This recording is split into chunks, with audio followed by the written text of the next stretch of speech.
खुद डॉक्टर अमृत बिसारिया जी के व्यक्तित्व पर जैसे डॉक्टर अमृत बिसारिया के ऊपर यशपाल सिंह यश जी जो मुंबई से आए हैं, बहुत श्रेष्ठ साहित्यकार हैं, उन्हें मैं आमंत्रित।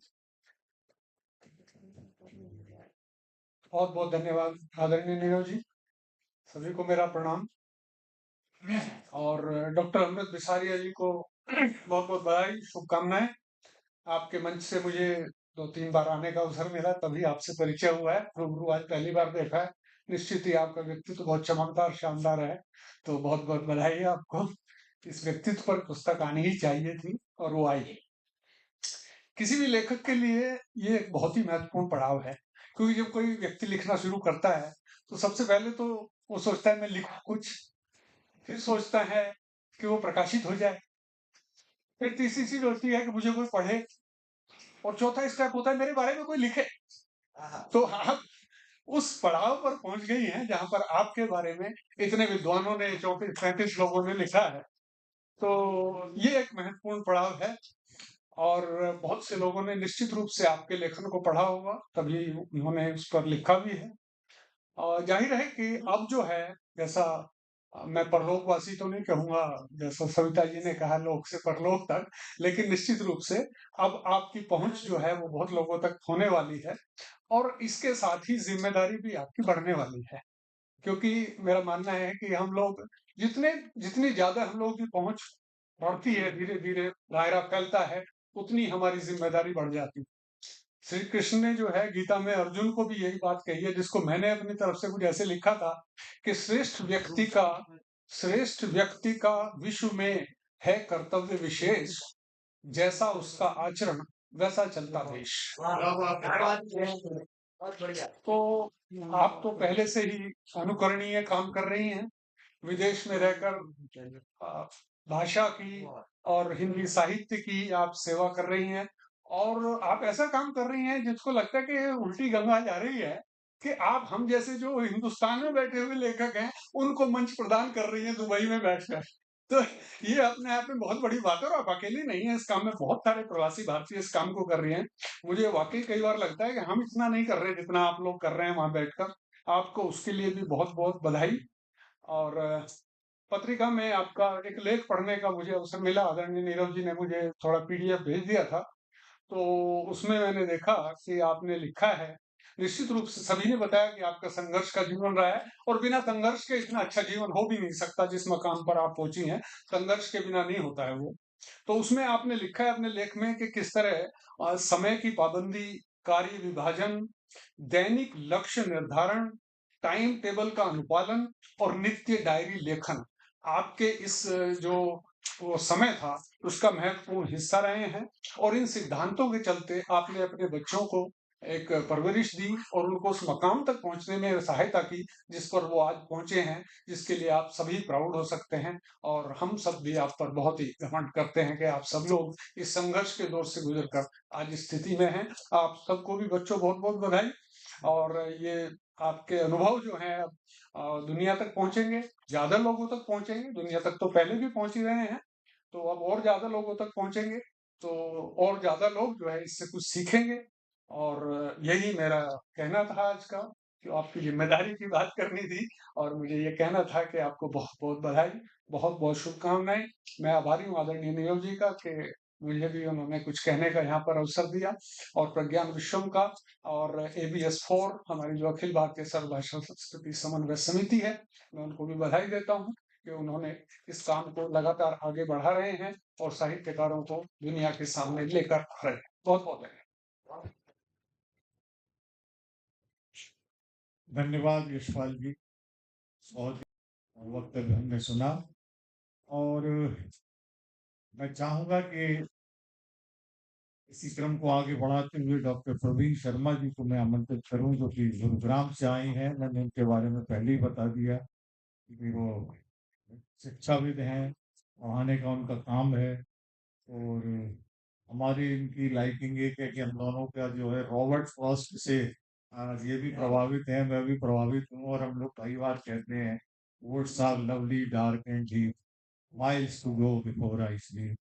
तो ये इतनी अच्छी पंक्तियां हैं कि हमारे देश के क्या हिंदी भाषा के सर्वश्रेष्ठ रचनाकार हरवंश राय बच्चन जी ने इसका पद्यानुवाद किया था कि सघन वन और राह अंधेरी, मूक निमंत्रण छलना है, अरे अभी विश्राम कहाँ, बहुत दूर तक चलना है। Both are lovely dark and deep. आइए डॉक्टर प्रवीण शर्मा।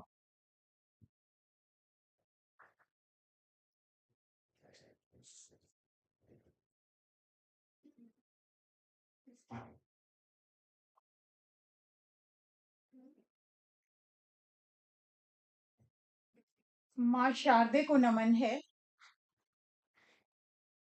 सभागार में उपस्थित आदरणीय प्रज्ञान पुरुष सुरेश नीरव जी एवं आदरणीय मधु मिश्रा मैडम जो इस ABS 4 की धुरी हैं, उनको सादर नमन है।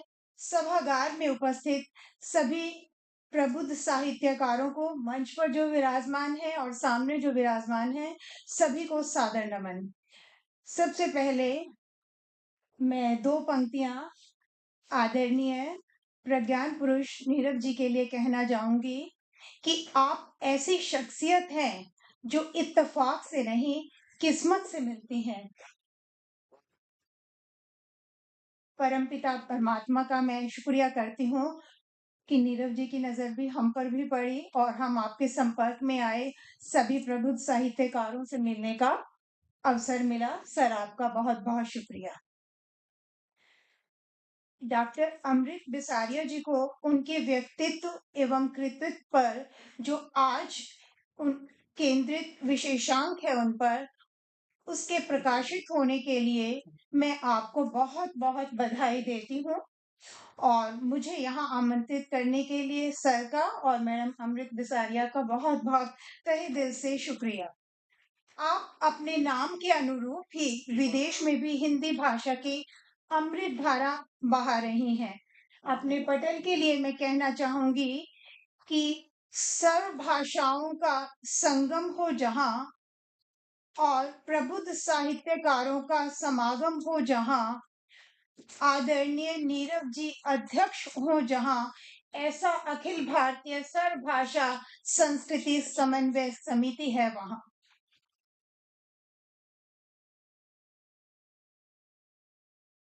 अब मैं बात करूं अमृत बिसारिया जी की। इनको अनेक पुरस्कारों से नवाजा गया है, जिनका जिक्र करेंगे तो सर कहेंगे कि टाइम में बोलिए, तो इससे अनेक शब्द ही ठीक रहेगा कि बहुत से सम्मानों से इनको नवाजा गया है। और दुबई में भी इन्होंने एक अंतर्राष्ट्रीय पटल स्थापित किया है, जिसके माध्यम से ये अनेक रचनाकारों को कविता के माध्यम से अपनी बातें कहने का अवसर देती हैं। अपने आत्मकथ्य में वो लिखती हैं कि मैंने समय की रफ्तार से दूरदर्शिता सीखी है। समय पर सीखना और उसको जीवन में ढालना बहुत आवश्यक है। जैसे आपने वो लिखा था और यश जी ने भी उसका जिक्र किया कि 7 पॉइंट्स की बात करती हैं कि डायरी लिखना और समय की प्रतिबद्धता, तो उसके हम कायल हैं। मैंने जैसा उनको उनकी कविताओं से जाना कि उन्होंने हर चुनौती का डट कर मुकाबला किया है और आगे बढ़ती गई हैं।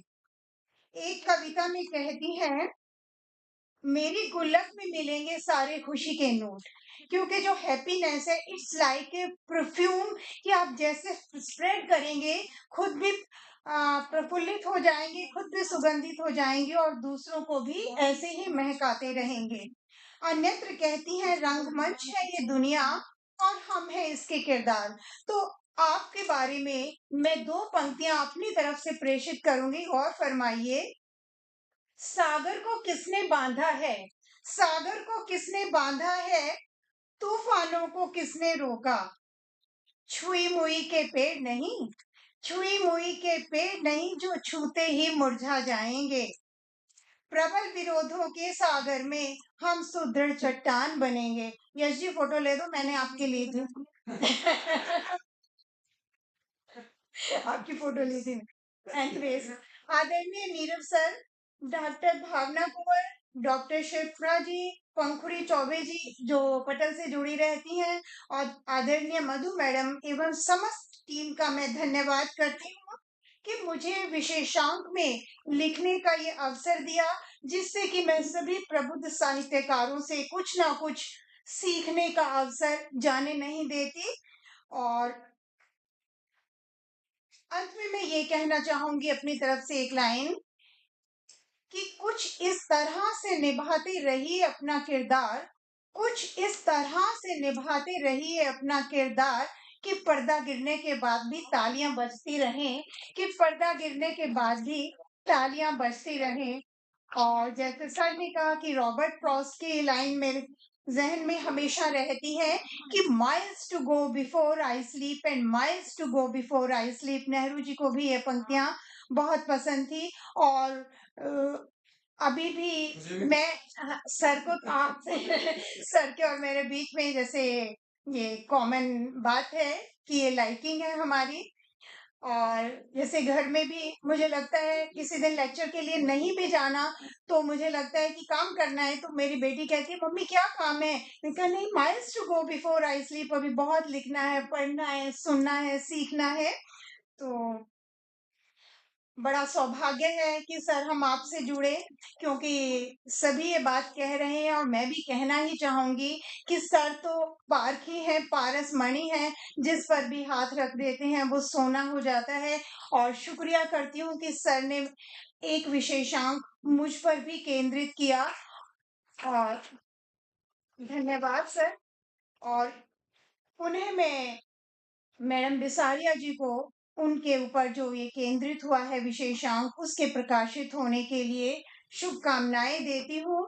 और प्रभु से कामना करती हूँ कि प्रज्ञान विश्वम पत्रिका की ये विशेषांक यूं ही निर्बाध चलते रहे, निकलते रहे, प्रकाशित होते रहे, और हम सब मिलते रहें और एक दूसरे से सीखते रहें। इन्हीं शुभकामनाओं के साथ मैं अपनी बात को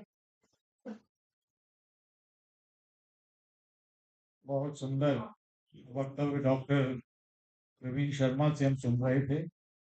इस बीच में हमारे एक और बहुत महत्वपूर्ण हस्ताक्षर साहित्य के ऋषि शर्मा जी, जो कि दिल्ली सरकार की जो साहित्य हिंदी अकादमी है उसके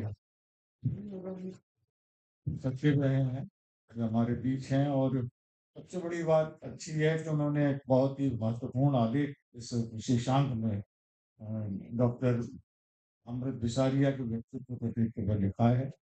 हम इनका स्वागत करते हैं और उन्हें बुलाएंगे। मेरा मन है कि इस बीच में हमारे बीच अभी दो पत्रकार बंधु भी हैं, उन्होंने इतनी देर से बहुत कुछ सुना, तो कुछ थोड़ा सा हो जाए। और मैं इसके लिए सबसे पहले बुलाऊंगा श्री रमन झा जी को, जो कि समाज जागरण के संपादक हैं, क्षेत्र है। और आप सभी को भी बिहार दिवस की हार्दिक शुभकामनाएं, और साथ में पुस्तक लोकार्पण है उसका तो विशेष करके बहुत बहुत शुभकामनाएं। और आप सभी लोग, मुझे लगता है कि प्रबुद्ध हैं, हम तो इसमें छोटे से हैं। और पत्रकारों का काम तो फ्रंट के सामने बैठ के सिर्फ सवाल पूछना होता है उसमें से। लेकिन एक महत्वपूर्ण बात यह है कि आप सभी लोग वह व्यक्तित्व हैं जिसमें से भी अगर हमें सवाल के जवाब नहीं मिले तो हम उसमें से जवाब तलाश लेते हैं। आपके साहित्य से जवाब तलाशते हैं हम लोग, और मिलता भी है। और उसी से क्रम बाय क्रम हम लोग अपना सीढ़ी बनाते हैं, और जो पत्रकारिता के सफर है उसको सब पूरा करते चले जाते हैं। तो हम लोग उसी में से पड़े रहे हैं। ज्यादा विचार तो पत्रकारों को होते नहीं है, तो रोज के करंट इतना होता है कि दिमाग में एक करंट गया तो दूसरा आ गया, दूसरा तीसरा हो गया, कि करंट की दुनिया में जीना उसका स्वभाव है। फिर भी मैं अपने गुरु तुल्य और सभी मंच पे बैठे विराजमान सभी सामने बैठे कहते सभी को बहुत बहुत आभार, शुभकामनाएं कि आप लोग इस पुस्तक जो लोकार्पण है उसमें पधारे हैं, और मुझे आप सभी को सुनने का मौका मिला है। इसके लिए मैं विशेष आभार देता हूँ। और मैं कोशिश करूंगा कि जो भी व्यक्तित्व यहाँ पर हैं, उन्होंने जो कहा है, उनकी शब्द चुन के मैं ले जाऊँगा, उसको एक सीढ़ी बनाऊँगा ताकि मैं एक और स्टेप ऊपर चला जाऊँ। तो क्योंकि अनुभव ये कहता है कि हम लोग जब बचपन में पढ़ते थे तो किताब ऐसा इतना ज़्यादा फ़ोटोग्राफ़ी वग़ैरह नहीं था। तो किताब पढ़ते थे कि यानी वो रंग रूप को ऐसे लिखते थे साहित्यकार कि हम लोग उससे समझ जाते कि अगर लाल बहादुर शास्त्री जी को अगर हमें पहचानना होगा, मैंने है ऐसे तो पहचानना नहीं है, लेकिन पहचानना होगा तो कैसे पहचानेंगे? तो वो लिखते थे कि किस प्रकार से उनकी छवि बने हुए थे, किस प्रकार की हाइट था, किस प्रकार की वो कपड़े पहनते थे। लेकिन आज बड़ा मुश्किल हो गया है। आज पत्रकारों के लिए शब्द लिखना बड़ा मुश्किल हो गया, किसको लिखें और कौन पता चला अगले दिन। हाँ, हाँ, अगले दिन पता नहीं कौन एफआईआर दर्ज करवा दे क्या हुआ है। तो इसलिए हम लोग कुछ ज़्यादा कहना भी नहीं चाहते क्योंकि हम लोग पब्लिक प्लेस में रहते हैं, पब्लिक के बीच में रहते हैं। तो फिर एक बार ज़्यादा मैं कुछ कहूँगा नहीं। एक बार सभी का आभार और आपके शुभकामनाएँ पुस्तक सर्च करके बेचारियाँ बनूँगी कि आप एक बहुत महत्वपूर्ण अ, जो योगदान दे रहे हैं उसके लिए विशेष आभार बनता ही है। और गुरु जी कह रहे थे कि पत्रकार तो इसी में से शब्द ढूँढ लेता है, तो मैंने एक शब्द ढूँढा है कि किस प्रकार से हम लोग फील्ड में रहते हैं तो हम ढूँढते हैं कि आज कौन परिवार कहाँ है? हमें नहीं मिलता कहीं परिवार, नोएडा, दिल्ली लेकिन बिसारिया जी आज परिवार के साथ हैं, 3 पुश पीढ़ी इनके साथ है। ये है परिवार। ये एक उदाहरण है सभी के लिए कि आप कहीं से कहीं पहुँच जाओ लेकिन परिवार बनाओ, समाज बनाओ। मेरे पिताजी कहा करते थे कि समाज में जाओ ना तब तो ठीक है, धन भी कमाओ, सब कुछ करो लेकिन समाज जोड़ो ताकि 4 काँधे मिलता रहे। अगर नहीं जोड़ोगे तो फिर तो जो आज के दौर में है तो हम सभी से आग्रह भी करते हैं कि आप लोग विशेष सहयोग और आप जो योगदान दे रहे हैं समाज में तो बहुत ही महत्वपूर्ण है साहित्य के योगदान। और कहते हैं कि लोक का परलोक है, हम सभी लोग हैं और यहाँ से जो विचारे जा रही है वो परलोक में जा रही है। और दुनिया ही है, लोक परलोक इसी में सब कुछ चलता है, लोक में परलोक में। तो फिर से हम आप सभी का आभार व्यक्त करते हैं और शुभकामनाएं देते हैं कि आप का पुस्तक हम भी पढ़ेंगे। हम ज़्यादा पढ़ नहीं पाए क्योंकि संपादक के पास समय बहुत कम होते हैं और हमारे पास विविधता बहुत होते हैं, क्या शब्द लिखें और क्या नहीं लिखें। 10-15 तो ऑब्जेक्शन आते हैं रोज कि आपने ये शब्द कैसे लिख दिया। मैंने कहा भाई साहब ये जो संभल बिजनौर वाले ना वहाँ वो ऐसे ही पढ़ते हैं। बिहार वाले ऐसे पढ़ते हैं। अभी पासवान जी हैं तो उनके अपने शब्द होते हैं, उनके अपने शब्द होते हैं। अगर शब्द छाँटने लगे ना तो अगर हम अरुण पासवान जी के उसमें लिख दें शब्द तो बिजनौर वाले को बुरा लग जाएगा और इनके हिसाब से लिख दें तो बिहार वाले को बुरा लग जाएगा। क्योंकि साहित्य है, लेकिन जो उनकी अपनी भाषा है, मातृभाषा है, उसमें कहीं न कहीं वो चीज़ अलग थोड़ा-सा अलग हो जाती है कि हम किसको क्या कहते हैं। ठीक है। फिर से एक बार सभी का आभार बोलते हैं हम सभी को।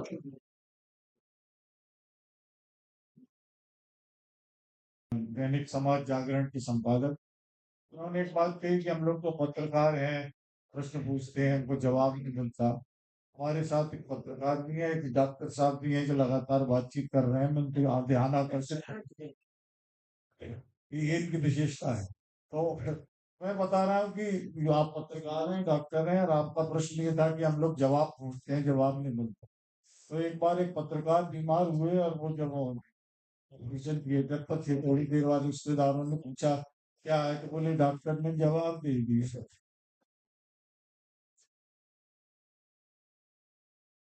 कभी कभार जवाब मिलता तो है।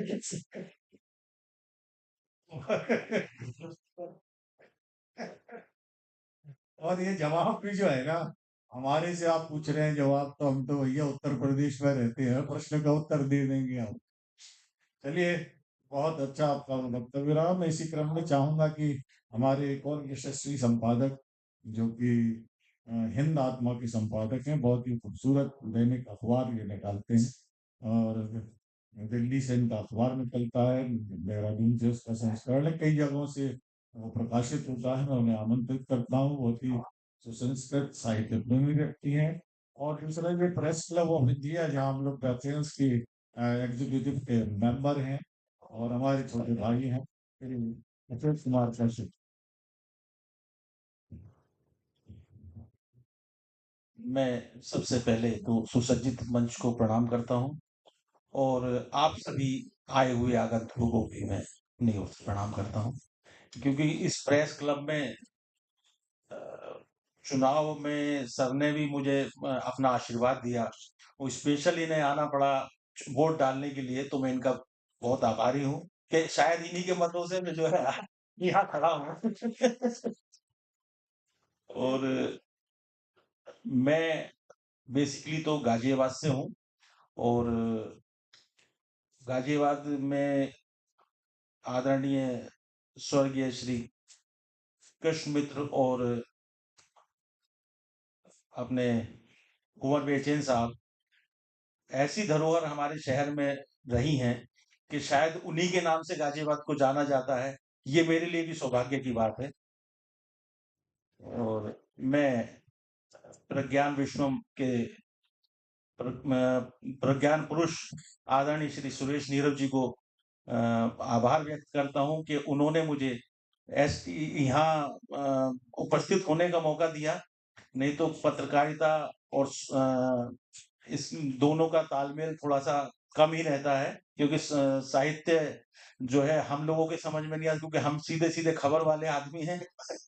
तो साहित्य में तो हम सर को जो हमें बताते हैं हम वो अपना कर देते हैं, क्योंकि खबर में तो बहुत सारी चीजें निकल जाती है, लेकिन साहित्य में थोड़ी सी भी एक शब्द को भी इधर उधर कर दिया तो वो अर्थ का अनर्थ हो जाता है। इसलिए साहित्य में ज्यादा छेड़छाड़ करना ठीक नहीं है। और मैं श्रीमती अमृत विसारिया जी को इस विशेषांक के लिए बहुत बहुत आभार व्यक्त करता हूँ, बहुत धन्यवाद कर देता हूँ और अपनी शुभकामनाएं देता हूँ कि आपको इस पत्रिका में विशेषांक के लिए मौका मिला, अवसर मिला। बहुत बहुत धन्यवाद, बहुत बहुत आभार और धन्यवाद। धन्यवाद अशोक कुमार कौशिक जी। देखिए उन्होंने कहा कि हम लोग तो अखबार वाले लोग हैं, तो भाई मेरा भी मायका पत्रकारिता ही है। मैंने 35 साल तक जो है पत्रकारिता ही की है। लेकिन दोनों चलते हैं, ऐसा भी नहीं है। पहले तो एक दौर ऐसा होता था कि साहित्यकार ही जो होता था वही संपादक होता था। और वो सबसे स्वर्ण काल था पत्रकारिता का, कि जो साहित्यकार है अगर वो संपादक बन जाता है तो चाहे वो कितने सारे नाम ले लिए जाएं, लेकिन आखिर में मैं एक नाम लेना चाहूंगा जो कि इस क्रम का, चाहे वो अमलेश्वर रहे, डॉक्टर धर्मवीर भारती रहे, तो थे ही। एक सज्जन को हमने देखा जब वो आए तो उनकी चुटिया थी, मतलब आप लोगों के लिए भी एक अच्छी बात बता रहा हूँ, पत्रकारों की चुटिया थी, धोती कुर्ता पहनते थे। कहा ये तो बनारसी पंडा है, क्या बोलेगा। उनको टाइम्स ऑफ इंडिया का एडिटर चीफ बना। जो आपस में बात करने लगी, जो लड़कियां होती हैं, हाय शी, क्या है वो अपनी स्मोकिंग इंग्लिश की जर्नलिस्ट हैं तो वो थोड़ा अलग ही लोक में रहती है। अरे यार, जब उन्होंने ब्रीफिंग की और बोलना शुरू किया तो सबसे पहले उन्होंने कहा कि आप लोग अपनी वो नोट्स की वो बुक निकालिए मुझे सुनने। तो जो उन्होंने फ्लावरी इंग्लिश बोली तो वो जितने भी अंग्रेजी दांत थे वो ये देखने लगे कि क्या है। तो उन्होंने कहा कि मैं साहित्यकार हूँ, मैं शब्दों को साधता हूँ। और इसके बाद उन्होंने संस्कृत में, हिंदी में, तमाम भाषाओं में जो बोला, उन लोगों को लगा कि, तो उन्होंने कहा मैं खालिस जो है संपादक नहीं हूँ, मैं साहित्यकार भी हूँ और शिक्षाविद भी हूँ। तो पहले इस पद के लोग, मतलब मैं अंतिम को नाम बता रहा हूँ, नहीं तो बहुत लंबी वो हो जाएगी। जो साहित्यकार और अपनी विद्वता से इतने थे कि हमारे अटल बिहारी वाजपेयी भी इनको गुरु मानते थे और उनको बहुत सम्मान देते थे। तो एक दौर था आज बात ये हो गई कि वो चीखें दबी हुई हैं, सवालात मत करो, मुझसे मेरे वतन की कोई बात मत करो। बच्चे हो, हंसने की अदा भूल जाओगे, अखबार देखने की शुरुआत है। तो आज जो है अखबार जो है हमको दूसरी तरफ ले जाते हैं, लेकिन अभी भी बहुत सारे लोग हैं जो जुड़े हुए हैं। तो उसी क्रम में मैं एक होता, हम लोग कहते हैं भाई गीत ऋषि, शब्द ऋषि, है ना? तो हमारे बीच एक ऐसे ऋषि है, ये ऐसा एडजेक्टिव है कि आप चाहे वहां जोड़ दो, चाहे गीत ऋषि कर दो, शब्द ऋषि कर दो, चाहे साहित्य ऋषि कर दो। ऋषि शर्मा जी को मैं आमंत्रित करता हूँ। अनेक देशों में आप जा चुके हैं और यहाँ निरंतर सक्रिय रहते हैं, और हिंदी अकादमी के आप वो सबसे ऋषि शर्मा। और सबसे महत्वपूर्ण बात यह है कि इस प्रज्ञान विश्वम विशेषांक में उनका एक महत्वपूर्ण आलेख डॉक्टर विसारिया प्रोफेसर। आदरणीय सुरेश नीरज जी, श्रीमती अमृत बसारिया जी, इंद्रजीत जी, पांडे जी और झा साहब और सर। सर का आदेश हुआ कि अमृत बसारिया जी भारत और दुबई में रहकर एक बड़ा काम कर रही हैं। तो मैं चाहता हूं कि उनके विषय में आप एक आर्टिकल लिखें। तो मैंने कहा मेरे लिए इतना ही काफी है कि आपने मुझे फोन कर दिया। और यहाँ डॉक्टर सविता चड्ढा जी बैठी हुई हैं, मेरी मार्गदर्शक हैं, और कविता जी और मैडम शर्मा और कुमार साहब। मैं लिखता हूँ, और सविता चड्ढा जी के बारे में भी मैंने आर्टिकल लिखा था, और मैडम के बारे में भी आर्टिकल लिखा था।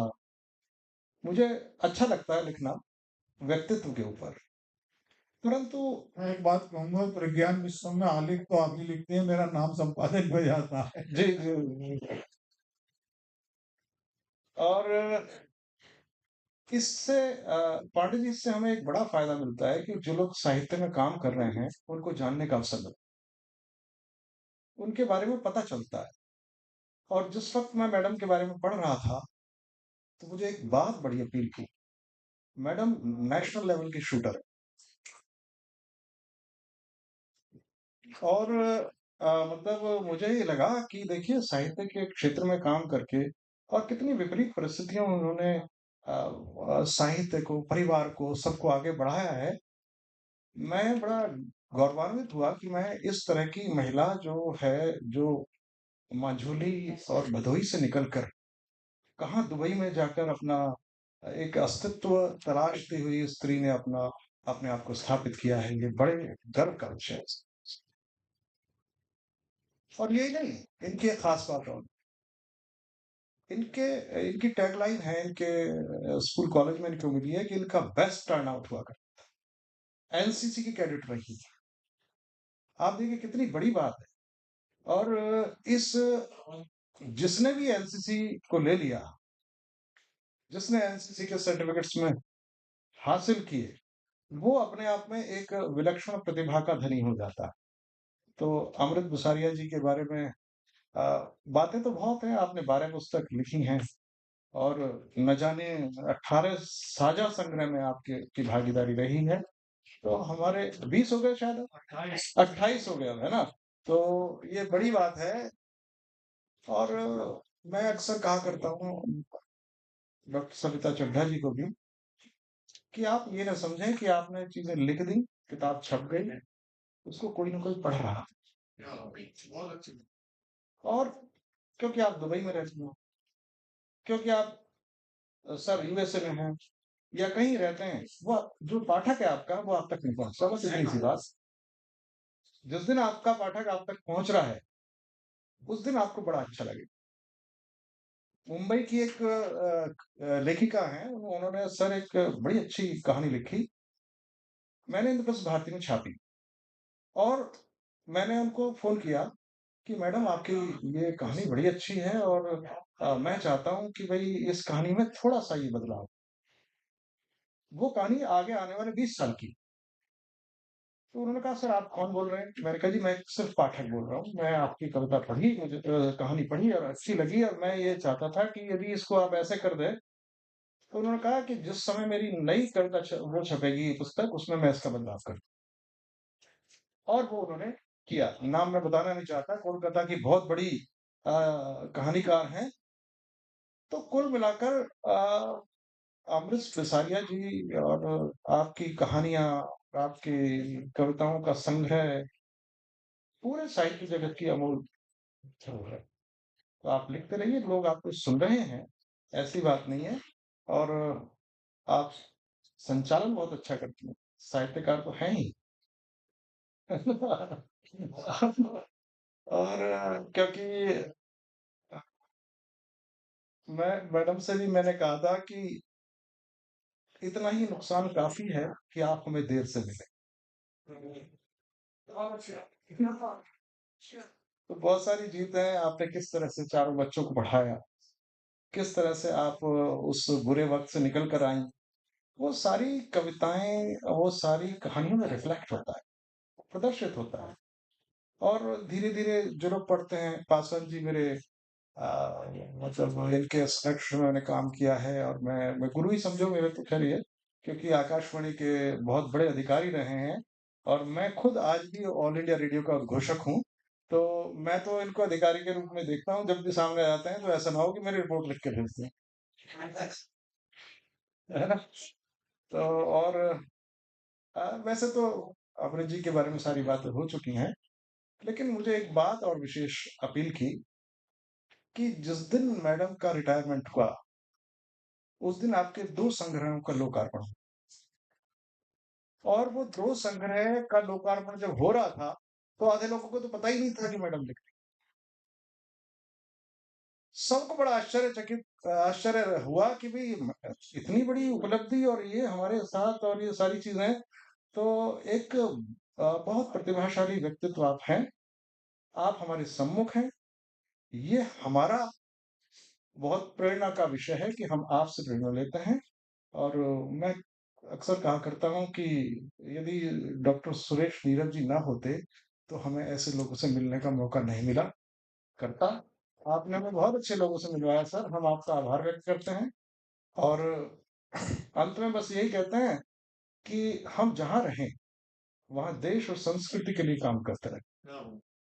है ना? चाहे हमें इज़राइल में ही क्यों ना रहना पड़े, लेकिन वहाँ अपनी संस्कृति को ना छोड़ें। मैंने अभी उस समय बताया कि मैंने अभी 3-4 देशों का दौरा किया, तो मैं जब चाइना के बीजिंग के और चिंगवा यूनिवर्सिटी जिसमें शी जिनपिंग पढ़े हैं, उस यूनिवर्सिटी का नाम ये है कि यदि आपने कह दिया कि शी जिनपिंग की यूनिवर्सिटी से मैं आया हूँ, तो आपको वहाँ कोई भी नहीं टोकेगा, क्योंकि वहाँ का वीज़ा ही नहीं मिलता। वो चाइना का वीज़ा नहीं है, शी जिनपिंग की यूनिवर्सिटी का तो बाद की बात है। तो वहाँ पर जब मैं रेस्टोरेंट में गया, तो मैंने उसको हिंदी में बोला कि भई आप मुझे ये चीज़ दे दीजिए। अब वो मैंडरिन में बोला। मैंने कहा, "आप मैंडरिन में बोलिए, हम चाइनीज़ में बोलते हैं। हम हिंदी में बोलेंगे। आप किसी भी भाषा में बोलिए, हम हिंदी में ही बोलेंगे। आपको समझ आ रही है ठीक है, नहीं तो जो रखा है उसमें से लेके चले जाएँ।" उनको ये मैसेज तो जाए कि हम हिंदी हैं, हम ज़बरदस्ती इंग्लिश नहीं बोलते। है ना? हम बोल सकते थे इंग्लिश, हम कर सकते हैं सारी चीज़ें, लेकिन अब ये मैसेज देना बहुत ज़रूरी है कि हम भी हिंदी में सारा काम कर रहे हैं और हम हिंदी में बात करते हैं और भविष्य में भी हिंदी में करेंगे। तो हमारे बीच में अमृत जी हैं और बस एक बात मैं आपसे कह के अपनी वाणी को विराम दूँगा। आपका जो स्कूल था, वही महादेवी वर्मा का स्कूल। तो ऐसी महादेवी वर्मा के स्कूल से जो पढ़ के आने वाली हैं, उनको तो दूसरी महादेवी होना ही था, इसलिए अमृत गुजारिया के लिए मैं बहुत धन्यवाद कहता हूँ। धन्यवाद।